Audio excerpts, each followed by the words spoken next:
ശബ്ദം കാരണവർക്ക് രാവിലെ ഭാരിച്ച ഉത്തരവാദിത്തങ്ങളാണ്.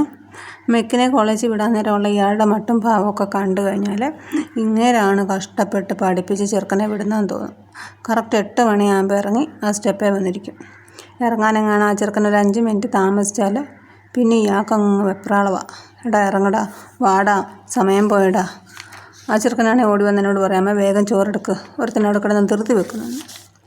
പിന്നെ ആ കയറിൻ്റെ അറ്റം വരെ കൊണ്ടുവിടും. കയർ ഊരി കൊടുത്താൽ കുഞ്ഞങ്ങ് കോളേജ് വരെയും കൊണ്ടുവിടും. പോയി കഴിഞ്ഞിട്ട് പിന്നെ ആചാരവെടിയായി 2 കൊരയും പാസ്സാക്കി തിരിച്ചു വന്ന് വീണ്ടും ബസ്സിന് കയറും.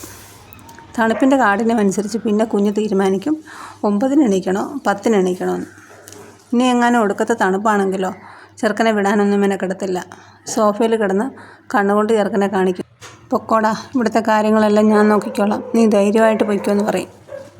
അവനാണെങ്കിൽ ഈ തുരപ്പൻ ഇറങ്ങി ചെന്ന് യാത്ര അയച്ചില്ല ഏതാണ്ട് പോയ അണ്ണാനെ പോലെയാണ്. 5 മിനിറ്റ് കൂടി അവൻ നിന്ന് നോക്കും ഇറങ്ങി വരുന്നുണ്ടോയെന്ന്. നമ്മളൊരു കാര്യം തീരുമാനിച്ചതാ. കോളേജ് ഊരാമനല്ല.